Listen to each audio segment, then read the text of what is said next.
Welcome to Cooking with Granny and Mama Soul Kitchen. Today we have Granny's homemade meatloaf, everybody. I have so many recipes of how to share my meatloaves, but this is one of our favorites in the family, everybody. So this is what we did. We have diced onion, we have bell peppers, green and red, and what we do is we chop them up nice and coarse the way how we like it, because when it cooks, it's going to be just succulent and delicious as it sautés inside of the meatloaf when you cook it, everybody. So this is how everything looks, all nice, finely chopped up. Look at that. Isn't that beautiful? You know what, grandmother? This is one of the things we also add in is some Lipton onion soup mix. Oh, yes. And we can also make our own, everybody. See our recipe right there below? That's how you can make your own onion soup mix, everybody. Okay, so we're going to add it into the hamburger meat. And it's going to be a nice hamburger meat. We're going to add all of the vegetables inside of the meat as well. Now, some people choose that they want to saute their vegetables before they do it in the hamburger meat, but we do ours inside of the hamburger meat instead of finally doing it before. Then we add also some panko crust, everybody. You can add breadcrumbs, but we prefer panko crust because it's a little bit lighter, and we add our vegetables as well. Panko crust is very nicely done because you don't have to worry about it being too heavy and weighing down your meatloaf. We like to have meat in our meatloaf, everybody. All of the meat, see that? Now we're going to add in all our seasonings. We have like no salt. You can add in some garlic salt or, seasoning salt, whatever. You got to add flavor to your meatloaf, you guys. But what you put in it, everybody, you got to have flavor throughout, okay? Can't have no bland old regular salt and pepper. Oh, no. We don't do that here in our house, okay? We add flavor to it, and we add garlic inside of the meatloaf as well, everybody. So we mix everything up with the onion soup mix, everybody. Nicely done with the panko crust and all of that good old stuff. Now, here we go. Now, you can add your regular lean kind of hamburger meat that kind of has less grease in it, but, it doesn't even matter. You just pour the grease off when it's done. But this is how we do it. Check this out. Now, this is the seal here, everybody.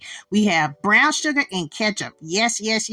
We have about two cups of ketchup, yeah, and then we have about half a cup of brown sugar, and we mix that all together very nicely. Now we have all our meatloaves here put in the pan. We actually have 5. We made 5 meatloaves because we have a big family here, everybody, okay? Everybody loves Granny's meatloaf. So what we're going to do is we're going to go ahead and separate those and put them into nice loaves. And then we're going to go ahead and add our ketchup topping, everyone. So we add it all throughout. Look at that.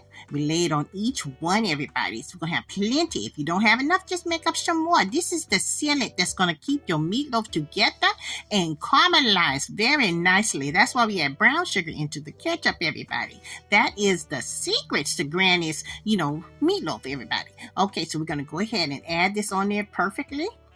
And then we're going to add that on top and put it on the sides as well. And we're going to rub it in, with a spoon or a knife or whatever may help you. And you know what? This is the best tasting thing, even for potlucks. Oh, yes. Oh, definitely. But, things ground beef cost too much for a potluck. But anyway, this is how we do it here.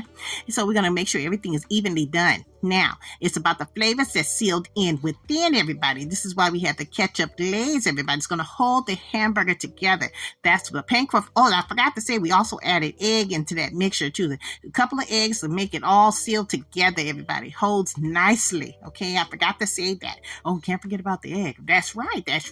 But look at that. You just go ahead and do this. And, bring the children into the kitchen. The kitchen is a place where you can have your kids get familiarized with this, and they'll be able to cook for you one day, just like my granddaughter and my great-granddaughter. Look at that, everybody. That's how it looks. Isn't that perfect, everybody? Oh, yes, that's wonderful. Now we're going to go ahead and bake it under 350 degrees for 1 hour uncovered. And then look at that. We poured the grease off of it, and voila! What do you guys think? Ain't that beautiful? Oh, that is so wonderful. Oh, it smells amazing.